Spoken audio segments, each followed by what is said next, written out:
Welcome to a Trucker's Mind podcast. I'm Eddie McGee. It's boy K Things. We're back, man. Episode 349. Yes, sir. All right. Kendrick Lamar just released an album, GNX. Let's get into it. All right. First of all, before we actually dive into it, it's called GNX, and GNX is a specific type of Grand National that came out in 1987. So just to reel it all in and make some sense. First of all, the Buick GNX was equipped with a 3.8-liter V6 turbocharged with larger intercooler and a low restriction exhaust system, producing nearly 300 horsepower when new 4. So basically, this car could accelerate from 0 to 60 in 4.7 seconds, which was faster than many contemporary sports cars, including the Lamborghini Countach and the Corvette of that year. So only 547 units got created that year, right? And what make this car not only a collectible but special is that a regular guy could get his hands on it. I'm just saying, you didn't have to be rich to have the motherfucker. Yeah. Especially even if it wasn't a GNX, you could still get your hands on a Grand National, right? And this car had no chrome on it. It was just blacked out. It was all black. It had this real menacing look to it, and it was fast. So if you pulled up next to some douchebag in a Lamborghini Countach, and he was like, here, and you could just blow him out his fucking drawers. So yeah, this was a special car. And being it was made and produced, the GNX more specifically now that I'm speaking of, was produced in 1987. And I don't know if there's a correlation between that and Kendrick Lamar because he was also born in 1987. So I guess he has an affinity for these cars. He mentioned, all he ever wanted was a Grand National. Now he ended up with the GNX, which is extremely rare. The last one was auctioned at $177,000. Dang. Yeah, so this is the rarity of this car. A Grand National in general is a very high-priced vehicle. Those are going for thousands, 60, 70,000. Yeah. Just those Grand Nationals. But this one is a whole nother league. And I'm explaining this because that is the car that you're seeing in the cover art. And it has the special badges that are on that car that say GNX. If you pay attention and you look to the left of Kendrick Lamar, you'll see the GNX badge on the back of the car. So it's original. And I don't want to say it's his. It's possible. I'm pretty sure it's his. He's rich. It's probably his fucking car. Yeah. Pretty sure it's Kendrick Lamar's car. All right. So with the first song, Whacked Out Mirrors, he set the tone for the whole album. And I think what was dope about there's so many elements in that first song. So Lil Wayne expressed his displeasure when he was not chosen to perform at the Super Bowl.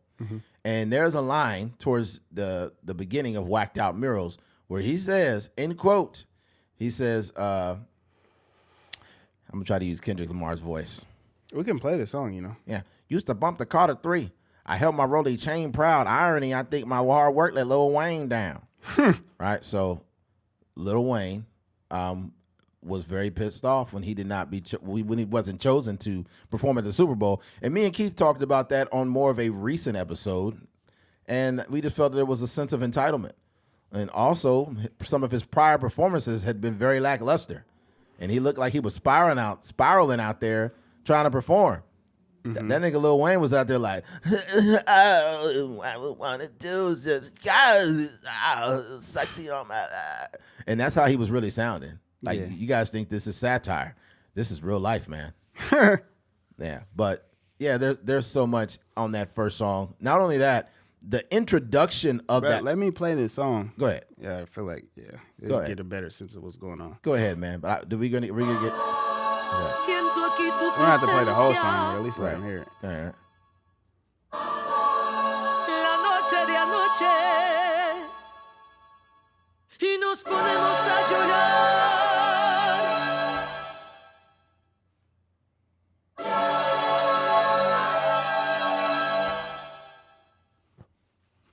Yesterday somebody whacked out my mural. That energy'll make you niggas move to Europe. But it's regular for me, yeah, that's for sure. The love and hate is definite without a cure. All this talk is bitch made, thus on my lord. I kill them all before I let them kill my joy. I done been through it all, what you endure. It used to be fuck that nigga, but now it's plural. Fuck everybody that's on my body. My blick first, then God got me. I watch them pander with them backhanded compliments. Put they head on the Cuban link as a monument. I pay homage and I'll always mind my business. I made the That blank. I never lost who I am for a rap image. There's motivation if you wonder how I did it. Yeah, nigga. GNX with Anita Baker and the tape deck. It's gonna be a sweet love. Fuck apologies, I wanna see y'all geeked up. Don't acknowledge me, then maybe we can say it's fair. Take it to the internet and I'ma take it there. Miss my Uncle Lemaine, he said that he would kill me if I didn't make it. Now I'm possessed by a spirit and they can't take it. Used to bump the Carter 3, I held my rolly chain proud. Irony, I think my hard work let Lil Wayne down. Whatever though, call me crazy, everybody. That shit goes crazy. I had that shit blasting in my car the other day. Loved it. I heard that Lil Wayne line. I know Wayne was like, wait a minute. He respond. Let me. You can keep talking. I'll find a response. He was like, the Carter 3 ain't nothing like the Carter 3. If I don't do nothing, I'm a ball. I'm walking all day like a clock on the wall. Lil Wayne said something so crazy, bro. We mentioned it a few times. Oh, he said, wake up early in the morning, eat that pussy like cold pizza. He said, his Lil Wayne response on Twitter, he said, man, WTF, I just be chilling and they still come for my head. Let's not take kindness for weakness. Let this giant sleep, I beg you all. No one really wants destruction, not even me, but I shall destroy if disturbed. On me, love. I don't know, man. I think That's 27 million views, goddamn. Whoa. Just on that tweet. Ooh. He don't want it with Kendrick right now. Nah, he don't want to. Kendrick will fuck him up. Kendrick will fuck him up right now. I think Lil Wayne is a great rapper, but it's not gonna go. He just put Drake in a blender. You don't want. Yeah, you don't want this right now because he want the smoke right now. Yeah. He's like, used to look up to Lil Wayne, now he doing drugs now. Irony, I think he doing cocaine now. And then it'd be like one of them little sound effects to be doing. Irony, I think he doing cocaine now. Also, that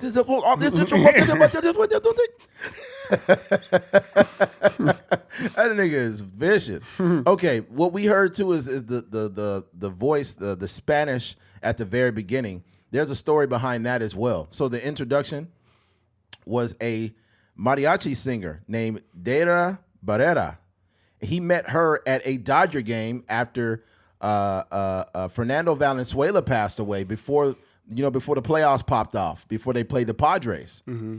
And he loved her voice, and he had her come into the studio like literally a week later after that. She's 49 years old. And didn't she sing at the... She did. She sang for Fernando Valenzuela. Mm-hmm. It says, Dea Barrera recounts how she connected with Lamar, who included her on 3 GNX songs. All this happened so quickly for me, end quote. This is just a beautiful story. This is why it's... like we're going to get back into this, but I think it's important to highlight this. Because, never give up on your dreams, man. Oh, God, this freaking subscription bullshit. Like, don't you hate that? Like, they have the whole article, and that's how they get you. Yeah. Yeah, you got me. You got me. I was really on a roll, and you had to do this. But it just says, the part before it cuts off, oh, no. See, this is what they do on purpose. They put the corny part and then cut the rest of the article off. Yeah. Yeah, we ain't doing that. It's kind of hitting under the subscribe portion. Yeah. Mm-hmm. But yeah, she's a 49-year-old mariachi singer, and she said before that she was making enough money just to pay some bills and keep the lights on and whatnot, and now she's making a full-fledged living and whatnot doing this. And I think the price just went up for her, which is dope. Sure. Yeah. I hope she goes on tour, and I hope she does a lot more with her life, man. That's a beautiful story.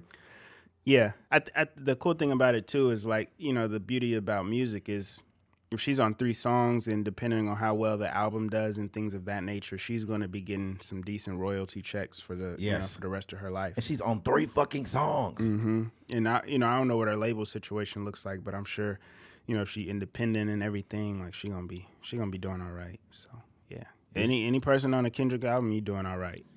I think that this nigga Kendrick got all of LA and all of LA to gang up on Drake. Mm-hmm. He got a couple. He got her on here. I think he has Los Angeles influences within the album. Yeah. Whether it's DJ Mustard or it's Dea Barrera. He has also Lefty Gunplay. He's kind of like a cholo rapper dude. Mm-hmm. He's on the album. Mm-hmm. Like I think he's just trying to make this whole album sound like very Los Angeles, and it's super dope. Mm-hmm. But let's go back to the original conversation we were having. Okay, where we leave off? Oh no, we left off talking about Lil Wayne. Yeah, Lil Wayne, and then you mentioned that. Mm-hmm. Also on that same track at the end, he mentioned end quote. Oof. Yeah. This one was targeting Andrew Schultz. Yeah. Andrew, it said basically, don't let no white comedian talk about no black woman. That's law, right? Mm-hmm. And he's referencing this more specifically. There was an episode with James and Fuhad released in July 17th. They discussed the black girlfriend effect.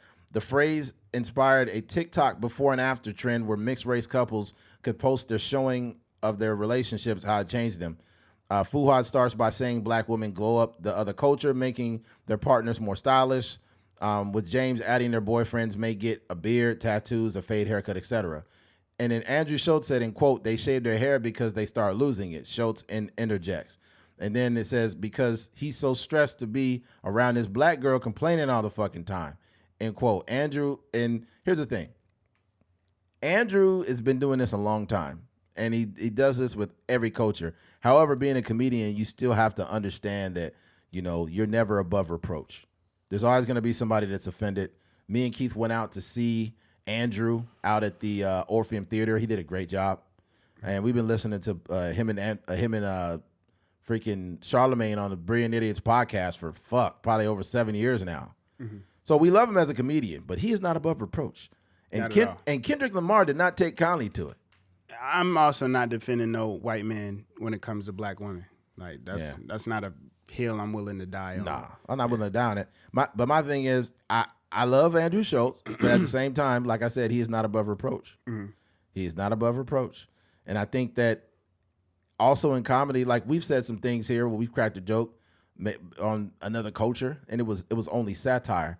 However, I think he leaned into a stereotypical thing. Yeah, that's kind of where it didn't really sit well. Yeah, because it's not like extremely funny. No, it wasn't very funny. And then two, like you said, you're leaning into a stereotype about a sensitive community, which is like, good luck. Yeah, good luck with that.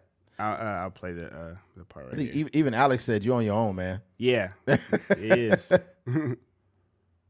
it real quick. Yeah, also bitch niggas that exist with them in style. Exterminate them right now. Make Cat Williams and them proud. The truth about to get loud. No juices out of my cup. I sober up and knock them all off. Don't let no white comedian talk about no black woman that's law. I know probably gonna work for them and fuck whoever that's close. Keep going. To them, Oh, my bad. Niggas that coon and niggas that being groomed. Slide on both of them. You ever Captain Crunch and proceed that topo walk. That was a shot at Charlemagne. What do you say? Go back a little bit and listen to what he said right after he said white comedian. The niggas that coon, the niggas that be in rooms with them, being groomed, slide.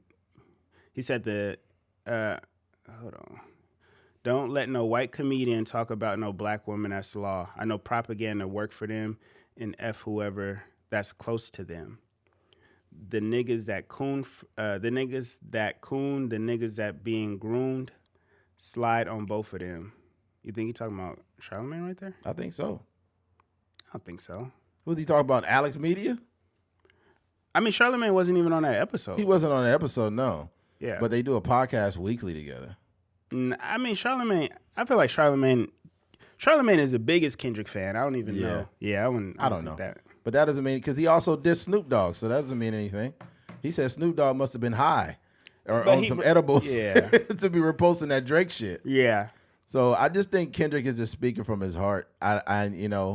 But I feel like that possibly is a shot at Charlemagne. I don't know.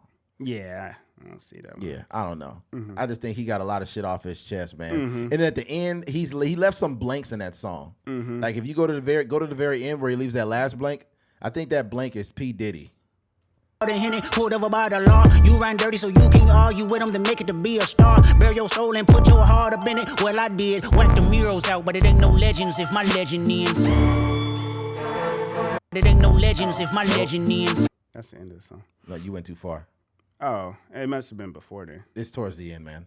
Oh, yeah. It's probably got like a minute or so. Mm-hmm. But basically, it like there's parts of the song towards the beginning where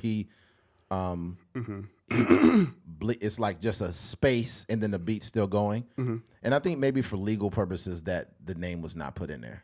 And I think that P. Diddy was the insert. Yeah. And he mentions like, no, y'all, he's like almost the focus is on P. Diddy, but all of y'all on trial. I think it could be that. I think he just didn't want to I think there's a way of saying it without saying Diddy. Because I think his conversation was bigger than Diddy.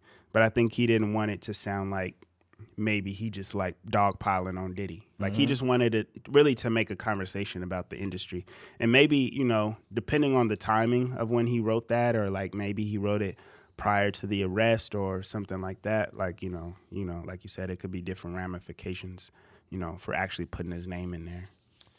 Yeah, possibly. And then he mentioned, y'all called me crazy when I stayed inside of my house. Mm-hmm. He said, you better off having one woman because shit real tricky right now. Mm-hmm. End quote. Mm-hmm. And that makes sense. I think for the most part, if you got one woman, you're gonna stay out of trouble. And a lot of these guys and a lot of these scandals that have been happening, it's not women's fault, but there are multiple women involved. There are women, whether it's Trey Songz. I think Trey Songz is gonna be the next P. Diddy in 2025. There's gonna be a lot of shit that comes out. Because Keke Palmer was just one major person that came out and spoke against Trey Songz. Mm-hmm. That he was just trying to press the issue, and she wasn't feeling him like that. Mm-hmm. But there's been other girls that have said things about him, and I think Trey Songz is done for in 2025. Mm-hmm. And I think that not too far behind him, he may not do jail time, but they might be on the way to canceling Chris Brown. Yeah, I think. I don't know. Yeah, I could see that happening. I know the documentary came out, so I don't know.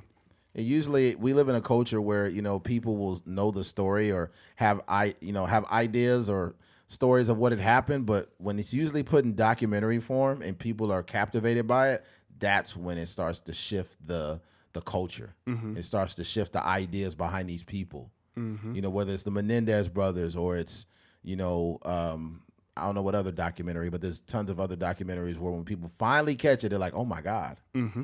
This guy is a monster. Yeah. I mean, that's what happened with R. Kelly. The documentary came out before he got arrested. So, yeah. Yeah.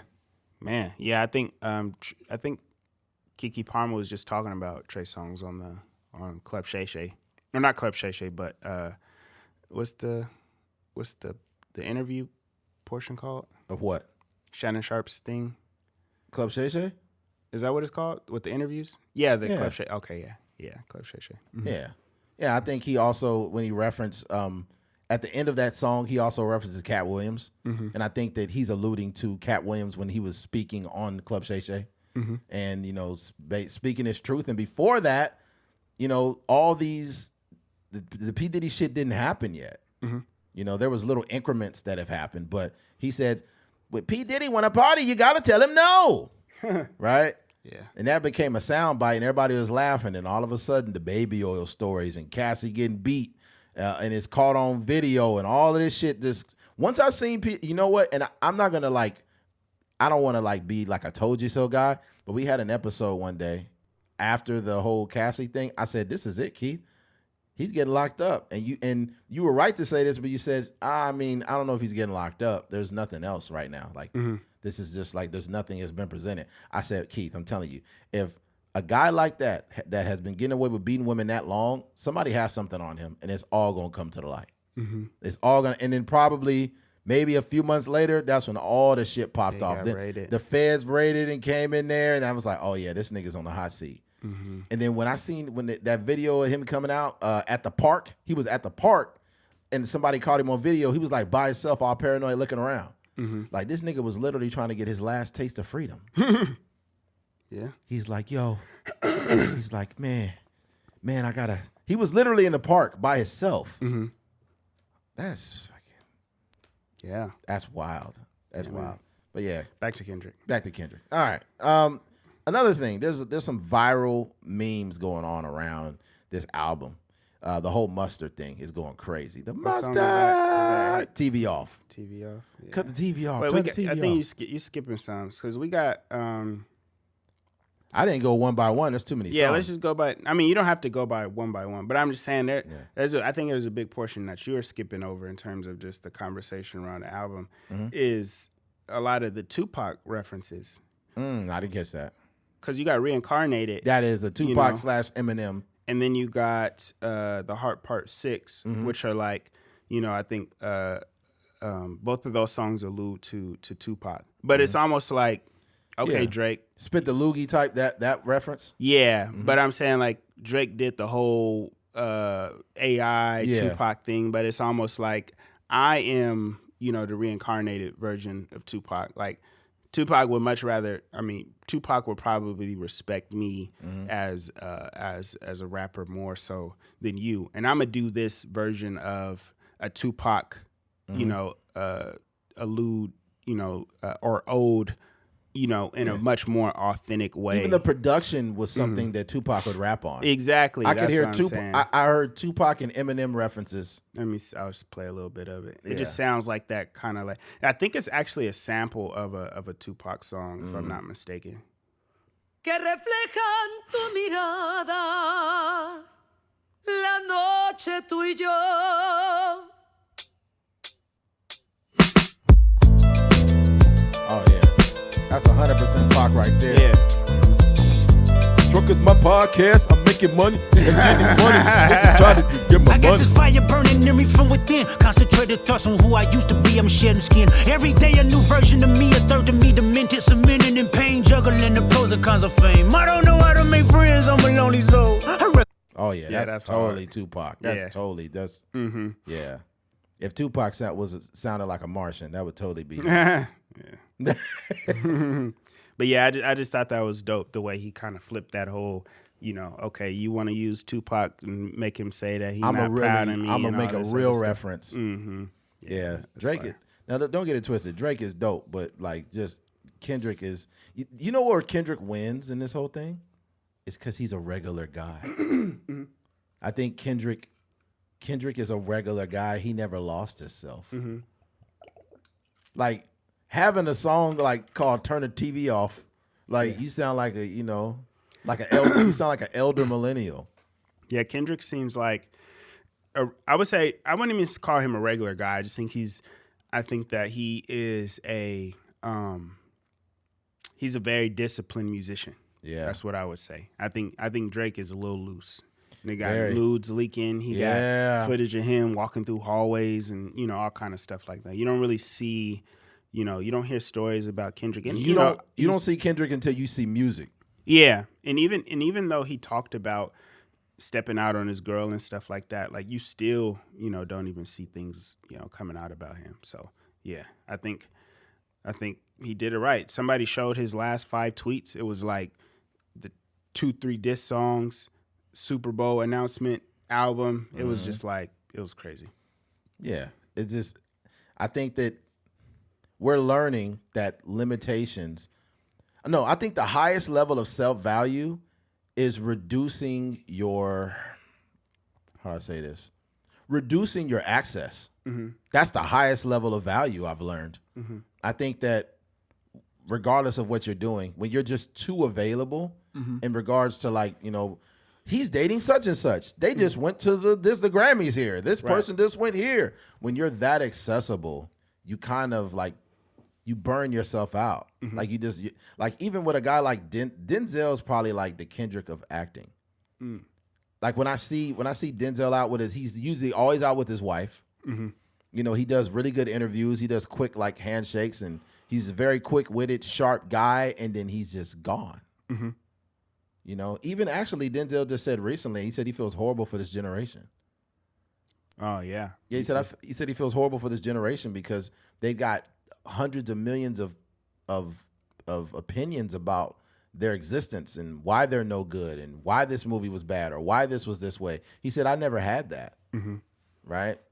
So I think he grew up before like they had movie critics, but you know they didn't have all the Rotten Tomatoes and stuff like that. No, and people forget Denzel's 69. Yeah, 69 God. Yeah. Okay. All right. It's like, you motherfuckers. You think you can do this shit to me? I'm the 69 God.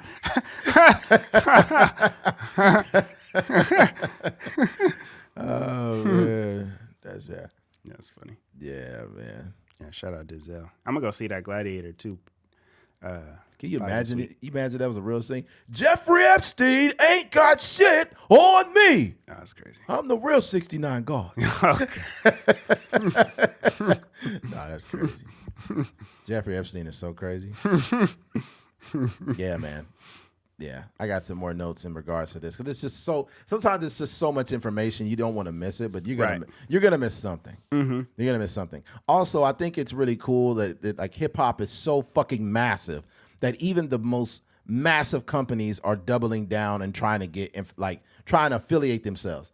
McDonald's, they had like a reference to the album like less than 24 hours after the album was out.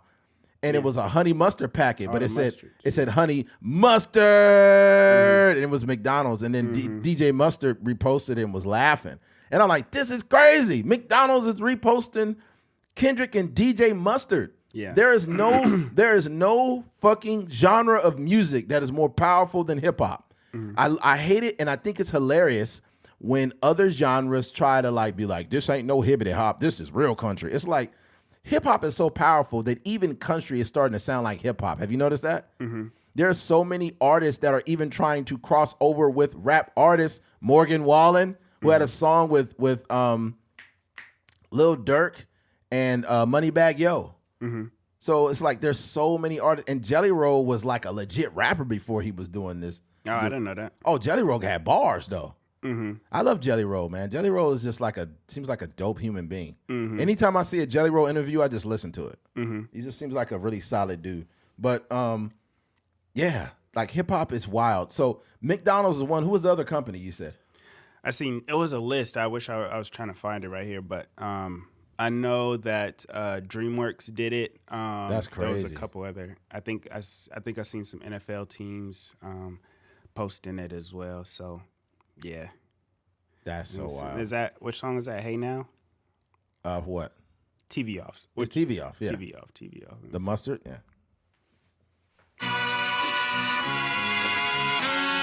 It's towards the middle of the song where the mustard. All I ever wanted was a black Grand National, being rational, giving what they asked for. Why you got an edited version, man? It's a clean version. Come on, man. This nigga Keith got a Christian version. But it's not enough. What's going on? Oh, that version. I just kept it real West Coast, man. This shit was dope. This the one with the cussing in it. All I ever wanted was a black Grand National. Fuck being rational, giving what they asked for. It's not enough. Few solid niggas left, but it's not enough. Few bitches that'll reach that, but it's not enough. Say you bigger than myself, but it's not enough. I get on their ass. Yeah, somebody gotta do it. I make them niggas mad. But it's not enough. Few bitches that'll reach that, but it's not enough. Say you bigger than myself, but it's not enough. This where it go right here. This shit go crazy. You got this shit in the car with your 12s bumping? Hey.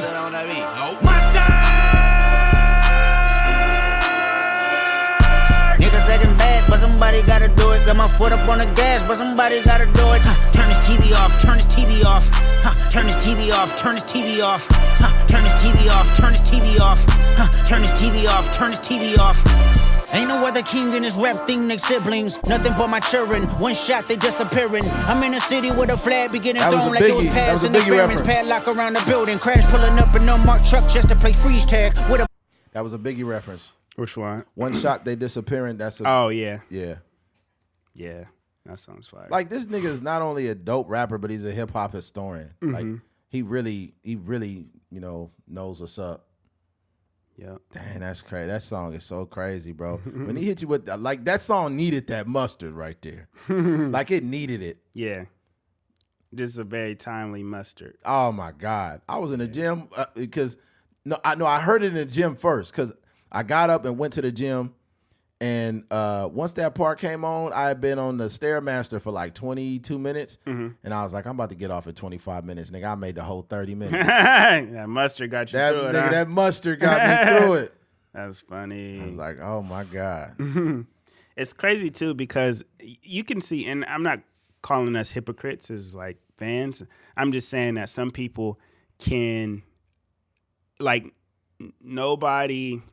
There's double standards, I would say, because Kendrick just has a way of like putting things in places is just a little bit more creative. But when Lil Wayne was at the with the Hot Boys reunion and he was screaming in the mic like that, niggas was roasting him. Yeah. But Kendrick do it and it's like, I don't know, it just feel different, you know? I hate this. Some things are on brand and some things aren't. Yeah. I think with Kendrick Lamar, he know how to make that shit sound dope. And I think that's the biggest difference. But it's other things that Kendrick does that kind of get a little played out, where he'd be like he'll have like the little the ad libs on his songs, like it'll be in the background like, I am Killmonger. And it was like, like, what was that one? No, If These Walls Could Talk is where he was yelling. Yeah. He's like, But I think you got to understand, though, I think Kendrick is looking at it from an artistic standpoint when he does that. Art is expression. Expression is not always just words. Sometimes it's sounds. Yeah. You know? Yeah, he just has a way of just knowing what a pocket needs in the songs. Yeah. Yeah. I think, the song I was thinking about earlier where they had those little ad libs, I think it was Racks in the Middle. Racks in the Middle with Nipsey. And you talking about Roddy Ricch? Yeah, well, Roddy Ricch is on it, but he says would a dude come in and he's like, Oh yeah. Like that, he said that without that in that song, it just wouldn't rock the same. Yeah. Just something that small could just make the whole track. When I heard that, I was like, oh, that shit hard. Yeah. That's the dope part about just creativity, man. It's like you could really do anything. Yeah. Oh my God. As long as it sounds good. That's the thing. Art. Anything art related is about like just quality. Is it good or is it not good? That's the only standard. They did a couple. I seen a couple. This shit got me. Another song on here to go crazy. I'm not trying to Kendrick y'all to death. I'm sorry. I'm a fan of Kendrick. I'm not a Kendrick fan, if that makes sense. Like me and Keith are both fans of Kendrick, but Kendrick fans are different people. Like they turned the album on for 12 seconds. Like, nigga, it's the best shit I ever heard. I don't gotta listen to the rest. It's album of the year, bro. Yeah. Like, bro, relax, motherfucker. Just listen to the album. But just enjoy the music. Enjoy the music, bro. A lot of Kendrick fans don't even let it marinate. Like you gotta play the album. I feel like 15, 20 times before you can really form an opinion. Because art has to like grow on you. And this shit's getting better to me as the days go on. To me personally, my favorite song I say right now is the Peekaboo. Right, go to Peekaboo real quick. I seen a couple edits with Kobe on them, and they use this song because he referenced Kobe in there. He's like, Peekaboo, I did drop 81 like a Kobe game or whatever. That shit go crazy.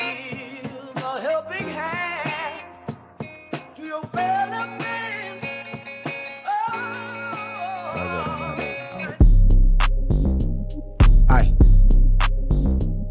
What? Look.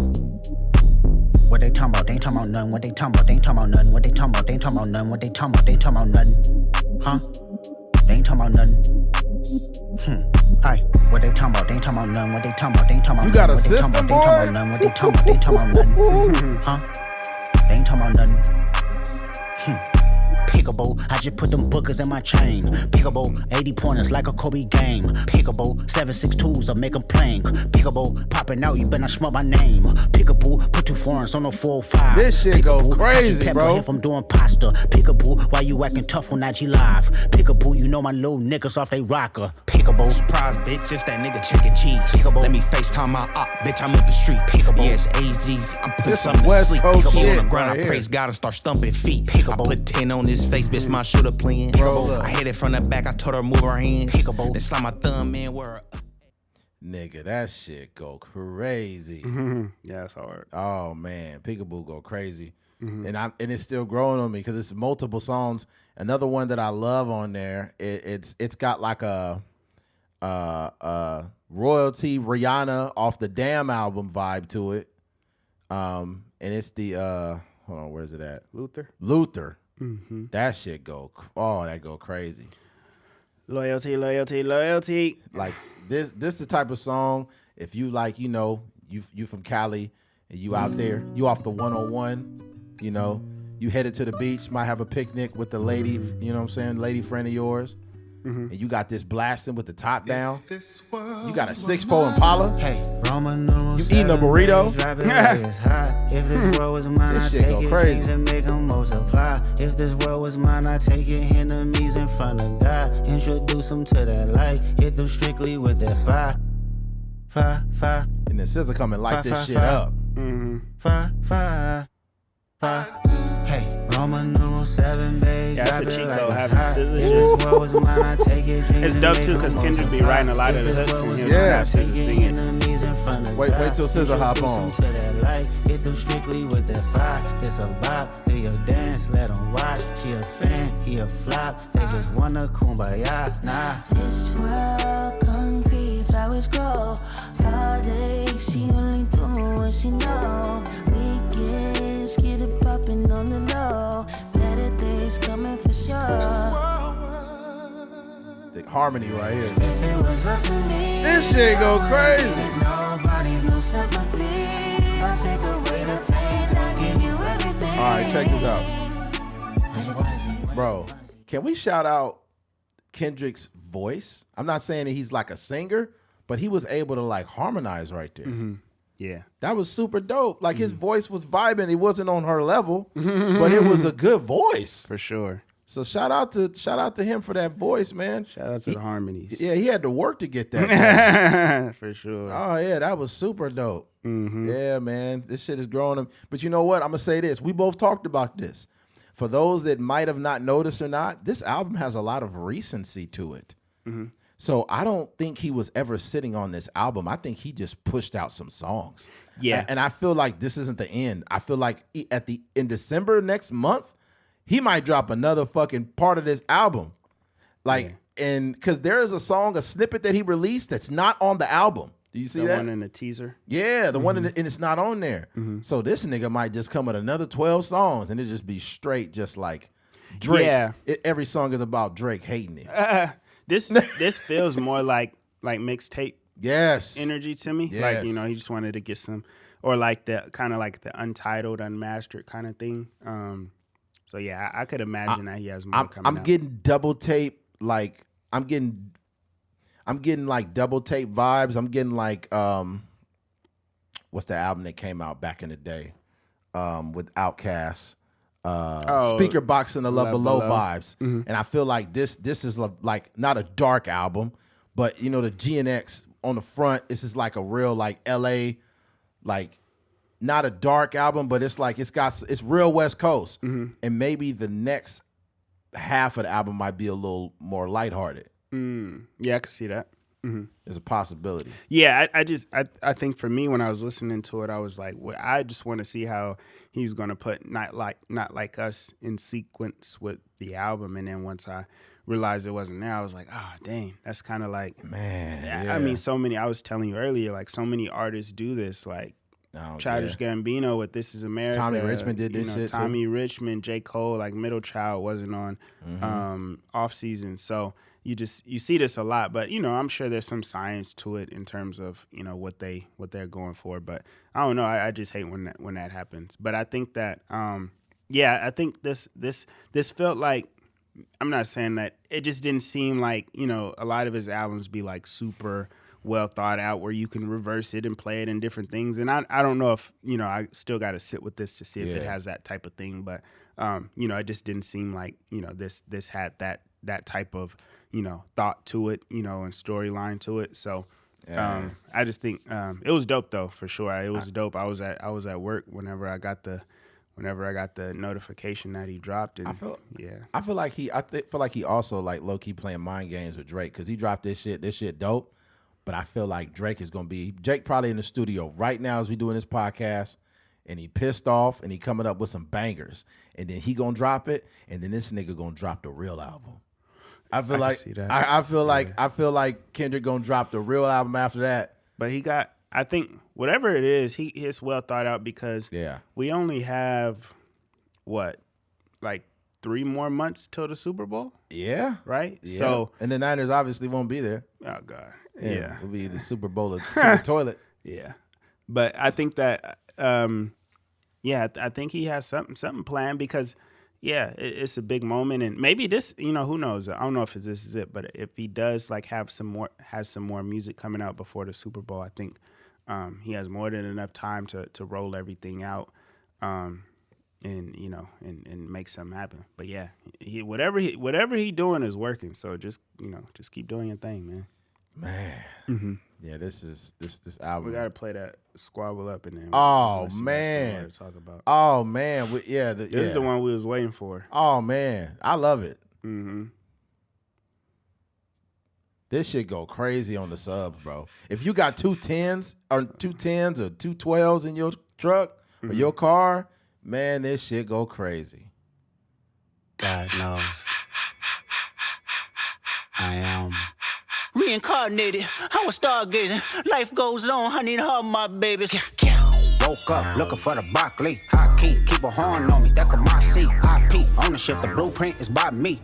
Mr. Get Off, I get off at my feet. He kept Debbie Davis' part on there too.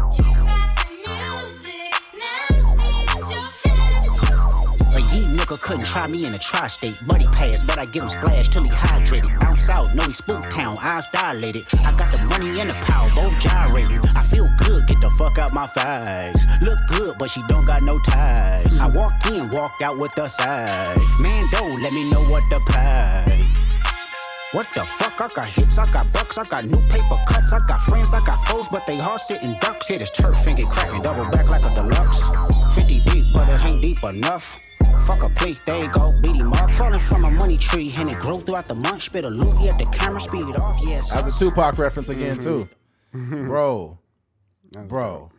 You know where I think Kendrick is winning, too? Is because he's captivating multiple generations. Mm-hmm.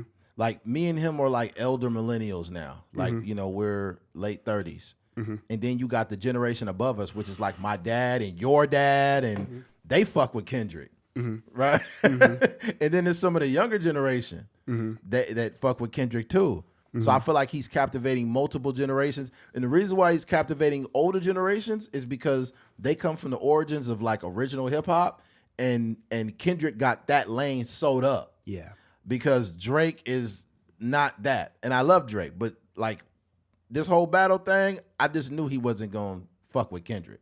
I still felt like Drake barred up big time. But at the same time, like he just got, I think he got out strategy. Yeah, out strategy for sure. Yeah, and he has some missteps too, to where I don't think he realized how culturally in the know Kendrick was, and I think that those were his missteps. Like even though the Tupac AI was dope, like once Kendrick doubled back, it just was like, dang, that was actually a misstep. See, people don't realize that the person that sit back, you think they just in their house oblivious to the world, but this nigga's watching people. Right. Like the thing about it, when Drake is in a bar, in a club, and here and there, there's a lot of shit that he's missing because you out in the middle of it. But a person that you'd be surprised what a person knows when they keep themselves out of stuff. Like I ain't been to a club in years. You think I don't know what go on in clubs though? I went to clubs back in the day. I don't need new information on clubs. So like Kendrick is just chilling with his woman. They probably watching Netflix, and he like, and also too like the people that he's, whether they're on his label or whatnot, you think that people don't talk? Like people know what's going on, bro. I'm surprised that we didn't see Zakari on the album. Oh yeah. That's the thing that's dope. Like, yo, that's somebody I would like to talk to. Just to get an idea. Zakari is dope. Zakari is dope and as an artist himself. But I'm also curious to know, how is it working with Kendrick as far as, creating that song? Because that song with Zakari probably might have been the best song on that album. Love, yeah. I think I heard him talk about it before and I think his story sounded similar to the girl that's on this album, the mariachi singer. Just like, I went in there, I laid some vocals down, and I left, and didn't hear from him for months, and then the album comes out, and then obviously you want it. Like that's kind of he was just saying like it was kind of similar to that, where he was working on some stuff, and then Kendrick liked it. So that's crazy. Yeah, Kendrick is one of them niggas that'll be like, he'll give you $4 million, like, oh my bad, I sent you the money 4 months ago. You're like, what? Yeah.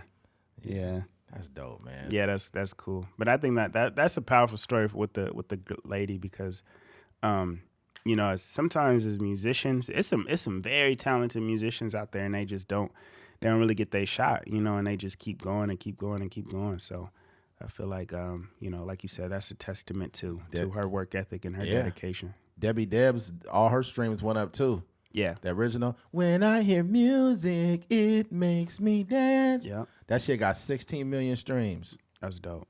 That's crazy. And what's dope is Kendrick is just like, he just, every West Coast element or every artist from the West Coast, he's just throwing them on there. And then you got, with Debbie Deb, he kept her part on there. Because when you hear the song, like, dun-dun, dun-dun, the bass line. But he kept the vocal. I'm like, oh, she got to be getting royalties. She could, I don't know her label situation, but she could be getting royalties off of that. She probably get, because they have it broken down. You could look, you could actually look it up, but it's probably like 15% of the earnings or something like that. It depends on how much of the song they use. Because that shit gonna go crazy.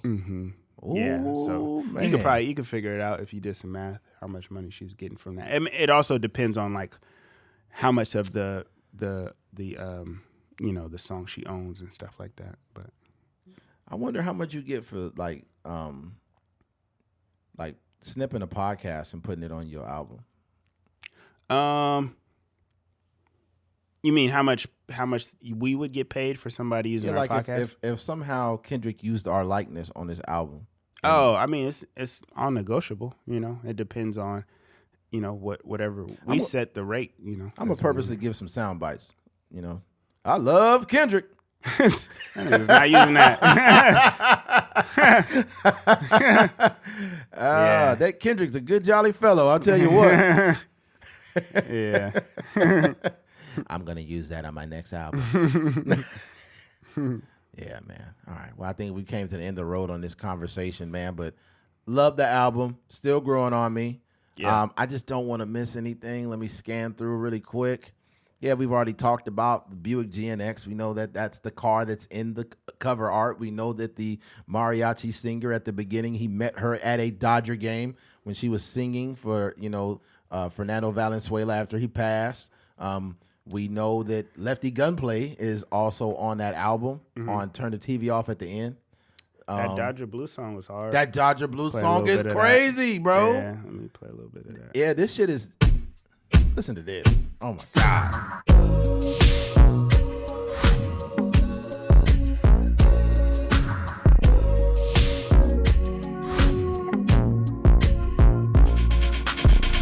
White diamonds, 2 a.m. she wildin'.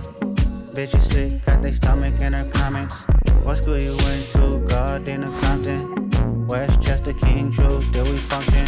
Little nigga, but that dog gave me that on pup. On my kids, I sock you niggas up. Have you ever took a fade and ran 3 more back to back? Oh, you haven't? Then shut the fuck up and keep it rap. Bitch, I'm from the land. Don't say you hate LA when you don't travel past the 10. Am I tripping? Yes, I am. Meditate over some money. I see Franklin, I find Van. Bitch, I'm from the land. Don't say you hate LA, but live in LA and pretend. My neck on Tarantino, Alejandro slightly. Just know you took the scenic route if you stand by me, stupid.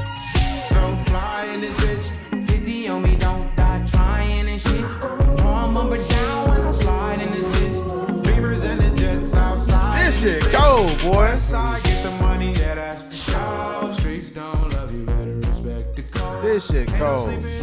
That's like some shit when you slide into a Dodger game. Get the money. When you slide into a Dodger game, bro, and you got that shit blasting, bro. Look, the West Coast is up. Dodgers just won the World Series like a month. It's not even been a month. Yeah. So within a month, the Dodgers won a World Series. Kendrick dropped an album, and Ice Cube just dropped his album too. Yeah. Yeah. So it's super dope, man. It's super dope. I think Snoop dropping soon. Super Snoop Dr. Dre. Dr. Dre. Yeah, so this shit going crazy right now. Yep. So I don't know, man. It just feel good to be out here in Cali, man. The West is up right now. Yeah, West is up right now, man. Y'all had y'all time. We having our time right now. I'm trying to see. Hold on. I'm trying to see something real quick. I can't find it. Wait, hold on. I think, you know what's crazy, though? I feel like this state is split, though, bro.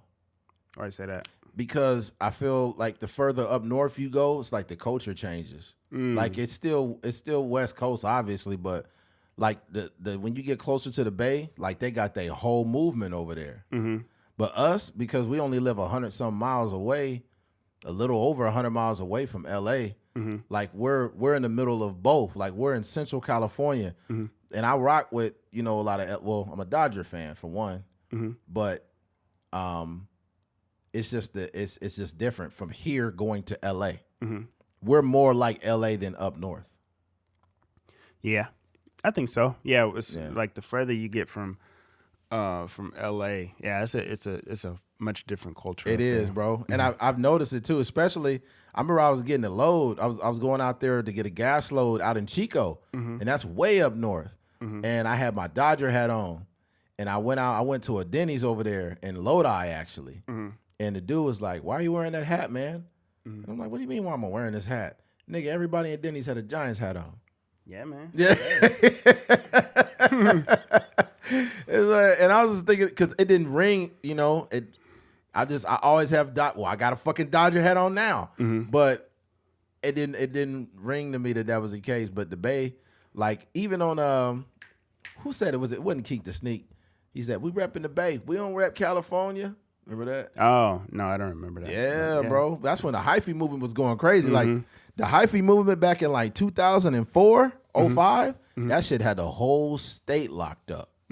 Like for sure. They had that shit. They had the whole state. That's when like LA rappers and West Coast music, it was still like there, but the Bay had this shit on lock. I think the West Coast took the state back over right now though. Yeah. I think especially with Kendrick being a top artist, he got this shit on Lizzock.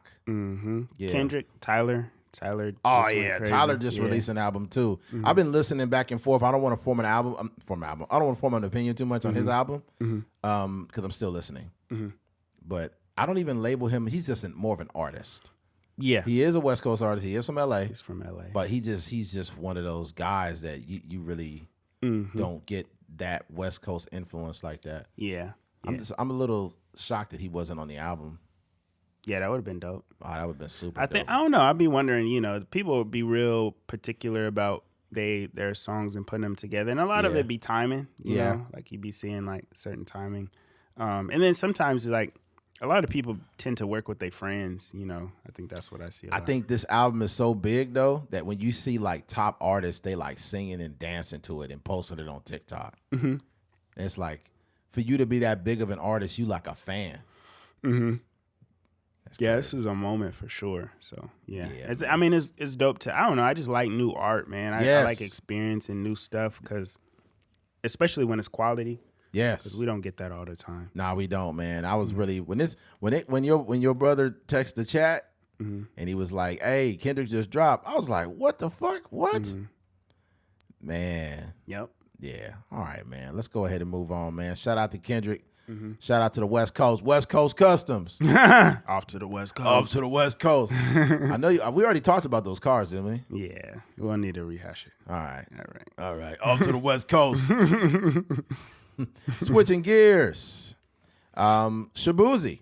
Recently, Shabuzi was at the CMAs, and he did not get any awards. Shabuzi fans call out Performative CMA Awards 2024 after he snubbed despite Hot 100 success. So, let me go ahead and pull up the article. Every dollar shot a double shot of whiskey. That's every damn down's got a history. Oh my good Lord. He had all the white country girls twerking to that shit. Man. All right. All right. Pop leading ladies, Beyonce and Taylor Swift sing Poison to run the world yet again in 2024 with Swift's eras. Blah, blah, blah, blah. No, don't need to read that. Not important. Okay, where is it at? Where is it at? What's going on? This is the article that I literally pulled up with Shabuzi. Jesus Christ. They just got a whole... No. What is this? That's weird. I don't know what that is. Yeah. Well, he didn't get nominated. Damn it. Where is there? You got the article too? No, I don't. Let me see. I might have it here. Okay. I do. I have it because I'm that good. All right. Shabuzi fans call out performative CMA Awards 2024 after he snubbed despite Hot 100 success. Fans of Shabuzi called out the CMA Awards after the rising... Man, all these goddamn fucking pop-ups. Shit. All right. After Rising Star lost both categories, he was nominated in Wednesdays despite massive success of his hit song, a bar song, Tipsy. The CMAs nominated Shabuzi, not Beyonce, to appear less racially exclusionary. Wait, what? That's kind of an opinion. Racially exclusionary and preempt backlash. He was never going to win. It's always been performative, in quote, one viewer wrote on X. CMAs must have a one black person rule because after this huge year for black people in country music, Shabuzi is the only one who got a look, and he didn't win an award, another added. Okay, these are opinions. Shabuzi not winning any award was nominated for the CMAs despite having the #1 country song in the country for months is wild. End quote. Them white folks made it loud and clear how much they don't want black artists in country, even though the genre is ours, a third person wrote. You're just writing a bunch of quotes from the internet, though. Mm-hmm. As a writer, you still have to do better than this, dog. You have to like actually write things out. Mm-hmm. Okay, look here, man. This is my take from this. I think that at the CMAs, Lil Nas X also didn't get an award. But what I think is I think that country artists or people or country enthusiasts, they probably don't want artists cosplaying country music, right? However, Shabuzi's not cosplaying anything. He's actually from Nashville, and he's made multiple country songs. You know, if Lil Nas X, that was considered a country record, they didn't want to give that recognition. Okay, I get it, whatever. But this one here to me was a little bit off. It was definitely off because this guy, he got a song called Boot Cut Boys too, mm-hmm. which is a dope song, which is a country song. And he's made multiple country songs. Mm-hmm.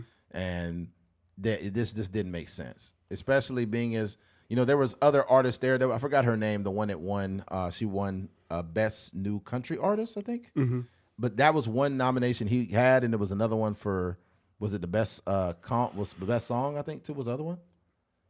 I don't remember that other category. Yeah, but there's two categories he got nominated for. He lost both of them. Mm-hmm. So, damn. He was Hot 100 for 18 weeks straight? Mm-hmm. But that was a record. Yeah. So, man, and it was a country record. I think listening to the elements of that song. Single of the year is what he was Single of the year. Yeah.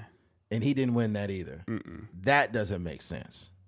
That doesn't make sense at all. Now, let's be very clear here. Am I saying they should just be handing over awards to black people because they make country songs? No.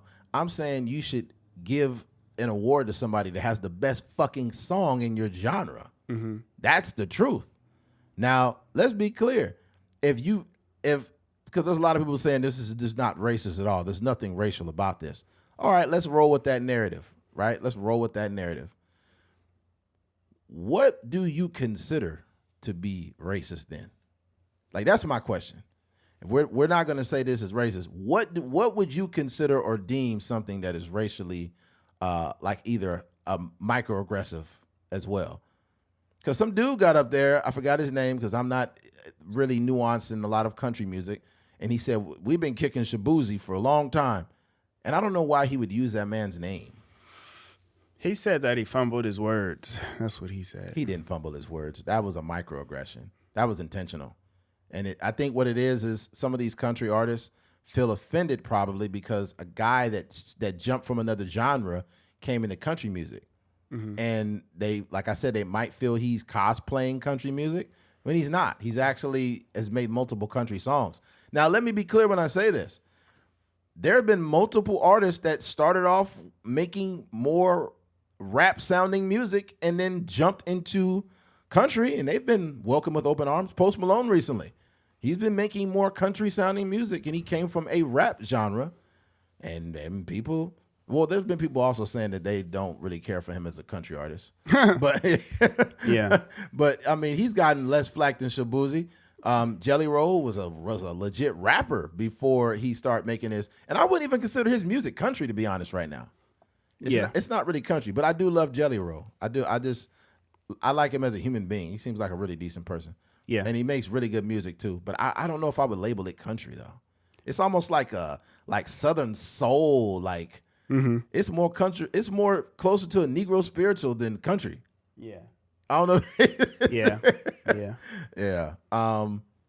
But yeah, man, I don't know, man. I just think that he absolutely should have won an award. I don't think there's any excuse for it, and I think it's good for country music.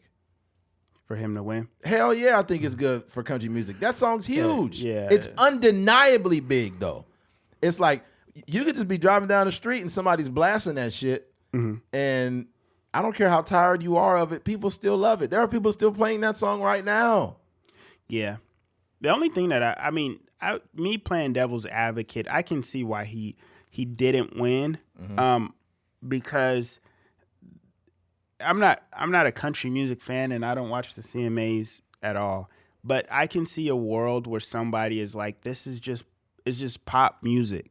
Like we're gonna nominate him because it's the biggest song, but we're gonna give the award to the album, artist, whomever who we deem as like the best artist. Like he lost to Chris Stapleton, and I never heard the song before, but I would imagine when they're actually looking at the song, they're thinking about lyrics, they're thinking about the musicianship, they're thinking about the vocal ability or that they put on display. So I mean, I can see a world where, I mean, this happens a lot of times. Like, I think it would have been great for Shabuzi to win a country music award, but also his song was #1 for 18 weeks. Yeah, that's crazy. I don't think country music artists are coming to that show looking for, like looking to give like the biggest song in the world some award for the sake of it being the biggest song. Like country music is, maybe like probably like the 4th or 5th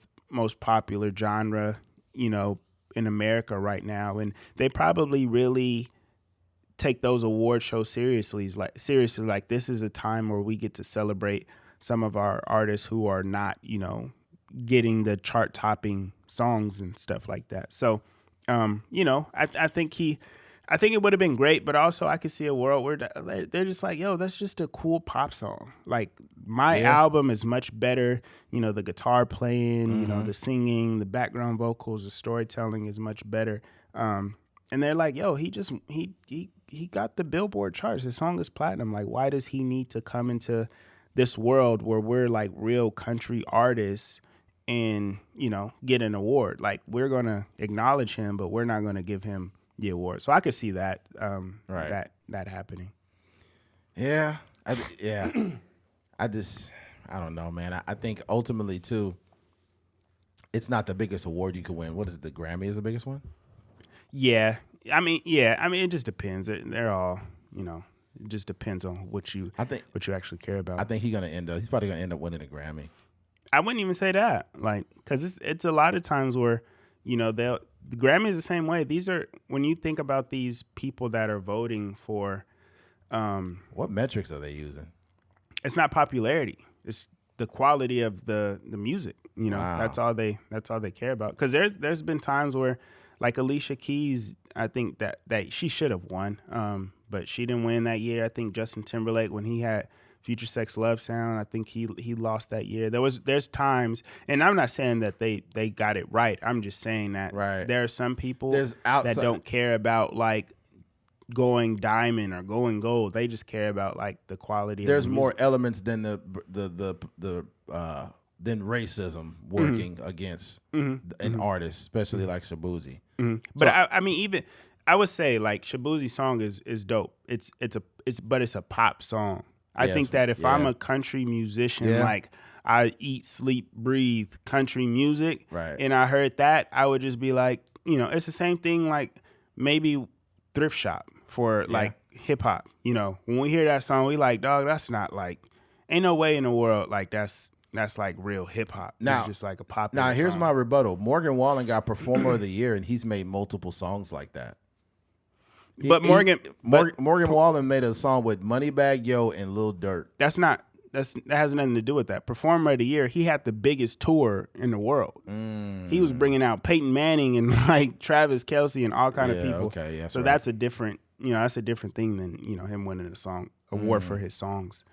But yeah, no, I think it would have been cool for him to win, but I think for him, just keep doubling down and like go back to the lab. Like if you really want to, make your name in that world, you got to really, I think he really dive into it. I think he might as well just start spamming that song and just start making other versions of it, like Tipsy Part 2, like Fast and Furious. Double shot of Michelob. Change it from whiskey to Michelob. Change the alcohol. Yeah. Yeah. Yeah, but I think even bigger than that, like with Beyonce, I think that's another one that kind of was a snub, But I think with Beyonce, like I think that it may be a bigger snub than Shabuzi a little bit, but because I just think the musicianship of her whole album was like, was on par with like real quality country music, So I think for her not to get nominated at all is kind of crazy. I think what needs to start happening is I think there's a lot of rappers that come from like the Deep South that do listen to country music regularly.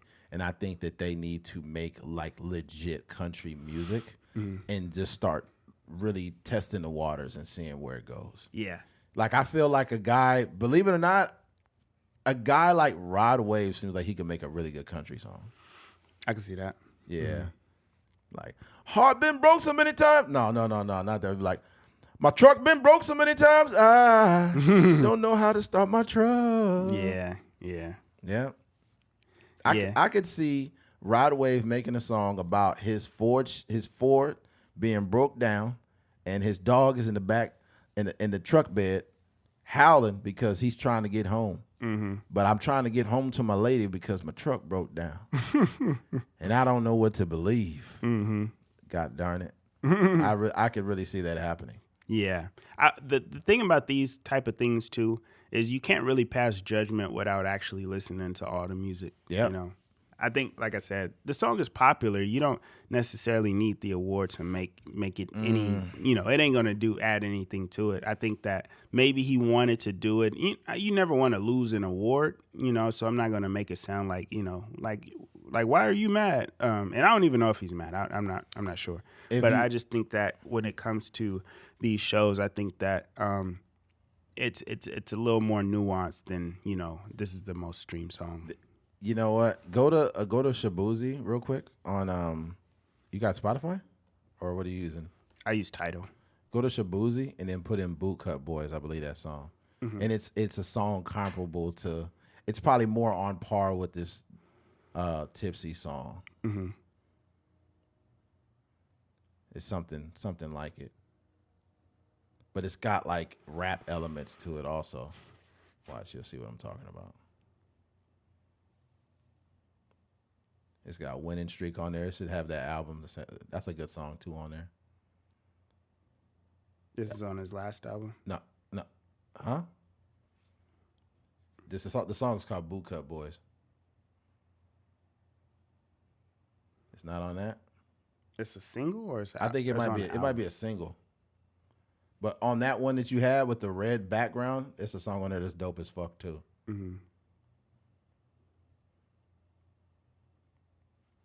Bootcut Boys. Let's see if I can find it here. Should be on there. I don't know anybody that has Tidal. You like the only one? Nah, I don't see it here. Yeah, I don't see no song called Bootcut Boys. Ah, Lord. It may not be the name of the song. Yeah, it may not be. Yeah, it may. Hold on here. Okay, Shabuzi. A bar song, Good News. Latest single, Where You Been? Oh, it's called Cowboys Live Forever. My bad. Let me see. Yeah, Cowboys Live Forever. And it's called... Why can't it be the reason? Oh, man, where's it at? Yeah, That's an album. Yeah, that's a whole album, though. What the heck? I don't know what's going on, man. He must have changed some shit on here after his newfound fame. Yeah, I don't know. I don't know, man. All right, well, there's that. I don't know how much else we got out of this, man. Yeah. Jeez. This Annabelle song, this is a country song here. Annabelle? That's a country song, bro. Let me see. On this album? Cowboys Live Forever? That's a single. Annabelle is a single. Oh. Let me see. Shabuzi. Yeah, it's called Annabelle. You see it yet? Mm-hmm. Okay.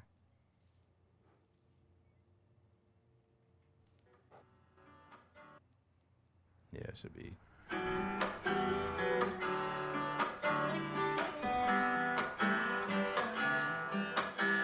I said, oh, no, Annabelle, I won't let you run from this one.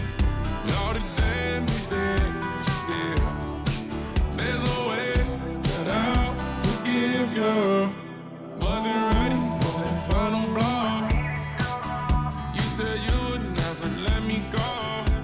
To face this girl is gonna take a miracle. And we both know you don't believe in those. And girl, I'm getting dizzy from this merry-go. You break my heart, I swear that's usually how the story goes. Is that closer to a country record? I mean, not really. Really? No. I mean, it's a country song. I just Right. think like this, like I'm gonna show you this song. This is like What are you looking? You looking for super country like Dwight Yoakam? no, not that deep. This is a song that I like, and you just think about like the musicality compared to like this Right. one.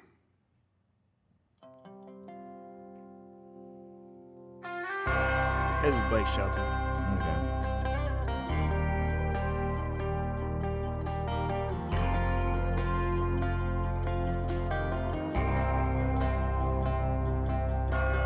Right outside of this one church town, there's a gold dirt road to a whole lot of nothing. Got a deed to the land, but it ain't my ground. This is God's country. Oh yeah, this is We pray for rain and thank Him when it's falling, 'cause it brings a grain and a little bit of money. We put it back in the plate, I guess that's why they call it God's country. I saw the light in a sunrise, sitting back in a 40 on the muddy riverside, getting baptized in holy water and shine. that shit going. That shit start going in. Yes, I like that song, but I'm Yeah. just saying like when you're That's like Kendrick and Drake. It's like the Right. for real. It's like the That's what I'm Kendrick is saying. like the more elements of hip hop in his music, and Drake is more closer to like a pop it's artist. just pop. It's palatable. Got you can you. easily sing along with it. But Got yeah, you. that's so. I'm just playing devil's advocate when I'm saying like, Right. I'm not really in that world, so I can't really speak to Yeah. like that. But there may be some, some good old boys stuff going Absolutely. on. But I think an element, I'm sure a huge part of it too is like, yo, we make real country music. Like we got chords, we got background singers, we doing all this. Ain't no auto tune. We just out here 'Cause thugging. we do that in our own genre of hip hop. Yeah, exactly. So you can't assume that they don't do that in country too. Yeah. In addition, The to integrity of the genre. Absolutely. Now we were talking earlier too about black artists winning there or whatnot. The last black artist was Darius Rucker. For those that don't know who Darius Rucker is, he was a part of Hootie and the Blowfish, and he won Best New Artist in 2009. He was the first black artist to win that, but he had been around for a minute. So I think that if you do point to racism, they could just point at Darius Rucker, but that's only one black guy.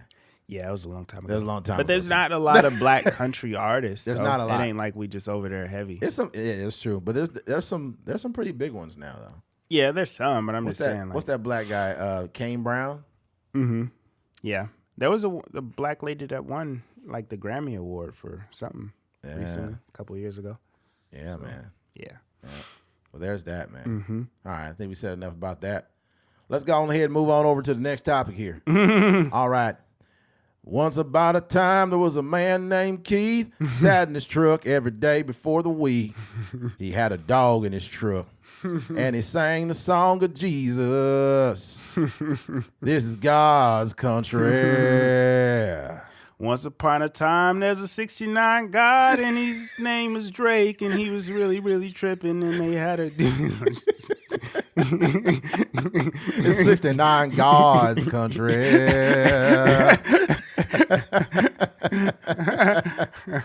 Oh, man. All right, man. Let's switch gears here. Where we at, man? Let's see. 116. All right. I think we could wrap it up after this one here. All right. Let's do it. All right. All right, switching gears. For all of those that have been on the internet at all, you've been seeing this little dog. It's like a dog with his hands in his pocket with a little smirk on his face. And he's a chill guy. He's just a chill guy, and he is all over the fucking internet, right? And you can't escape this guy, right? Even if you don't really use your phone, you open it, boom, you see the dog. All right. What is a chill guy meme? Where did it come from? And explaining the viral trend. And it says, if you've been on any form of social media within the past few days, the chill guy meme has most likely came across your feed. If you're confused about what you're looking at, we'll try our best to explain the viral sensation. What is a chill guy meme? The chill guy in question is a cartoon image of an how do you say that?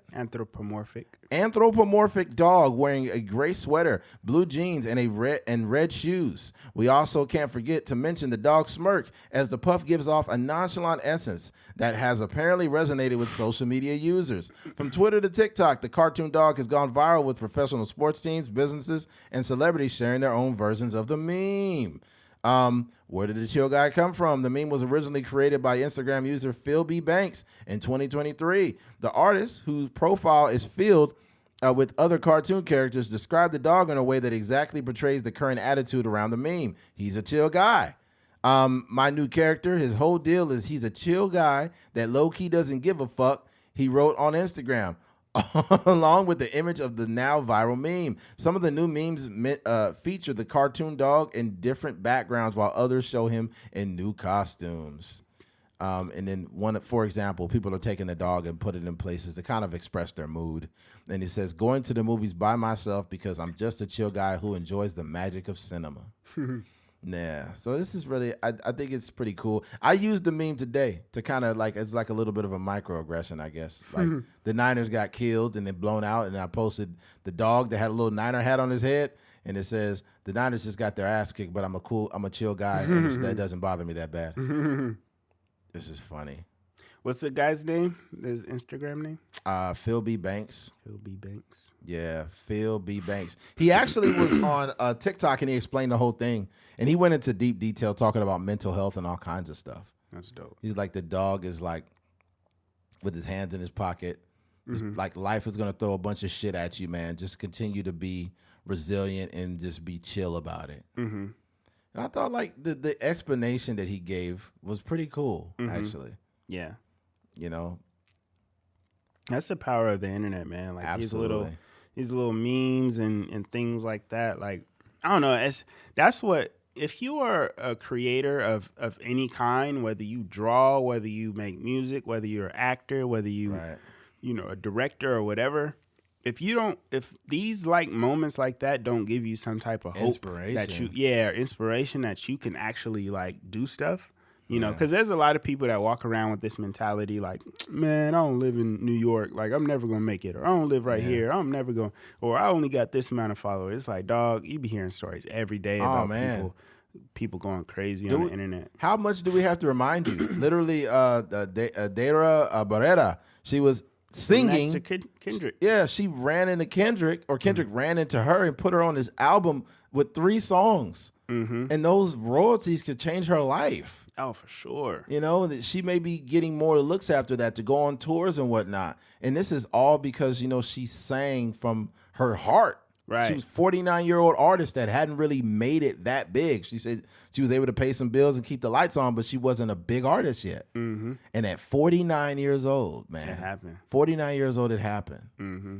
Like, bro, like I was just, you know, talking earlier. I was telling Keith, I was like, can you imagine if somehow Kendrick Lamar took any content from this episode 349 of a Trucker's Mind podcast, and somehow put it on an album, or it was on his IG page or something crazy? Mm-hmm. That means it took us almost 7 years and 349 episodes for that moment to happen. Yeah. There are no overnight successes, bro. For sure. There's always a bunch of groundwork that no one sees, and all of a sudden some shit really happens. Right. But it took years of tenacity and consistency for that one fucking moment to happen. Mm-hmm. Wild. I think me and Keith have had little moments with this podcast that would have never happened. Mm-hmm. We have a post that's over 1 million, 1.5 million or some shit. Mm-hmm. But you know, due to Keith's employment situation, we can't have that post up right now. Yeah, because we got to figure out a way to redeploy it. Yeah, well, shit. Well, you can't now. You can't untag yourself, can you? Yeah, I could put it back up. I just archived it. Oh, okay. Yeah. I was trying to figure out like how many different drawings or iterations of, you know, drawings he had before that one cracked off.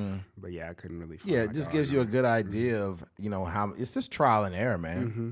Like how many times we tried this shit before it hit. Mm-hmm. Yeah, he's doing his thing. But yeah, you just keep going, man. Like that guy, Phillip Banks, he's a testament to. And you know, it's dope when people reach certain success and they're like good people. You know, somebody that's being mindful of people's mental health. Like, you know, that's a great story. Is because sometimes we do get these hawk tour people. Oh God, that get famous for talking about ridiculous sucking penis.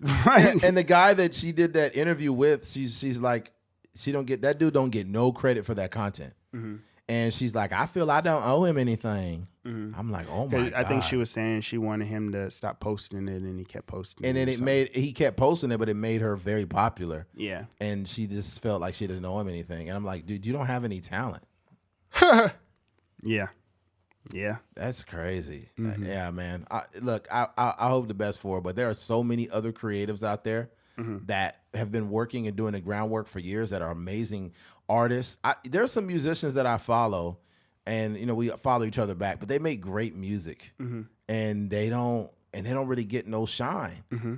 And like the people that do engage with their music, they're like, "Yo, that shit was fire," and I could tell it's real engagement. Like they really like them, but they're getting like a little over 100 listens a month. I mean, like 50 listens a month, and they're making like music that's on par with like Frank Ocean. Mm-hmm. It's fucking wild. Mm-hmm. It's so tough being a content creator or an artist, especially when you're really fucking good. But I will say though, it's like just being a great artist is not enough in 2024. Yeah, you gotta have some like you need some marketing. You need some some creative ways to just reach the masses, or just pay for your boost your post or something like that. Yeah, something. Yeah, because that whole organic SoundCloud era is dead. Yeah, it's no longer. You got to do we was eating off of that for the podcast for a minute though. Yeah, this motherfucker's finding it. Mm-hmm. That's crazy, yo. Yep. Yeah, man. But yeah, man. I think in the face of adversity, man, just be a chill guy, okay? and for the 14% of female listeners we have, be a chill girl, right? Our female listenership went up a little bit. Like a couple percent, man. We want to get more. We want to get it to like 35, 40. I want to see more women listen. I want just more people to listen. I want more people to listen, but I want women to tune in too, because I don't want them to feel like, you know, it's just two guys talking, right? I just think that, like, I don't know if you can control that.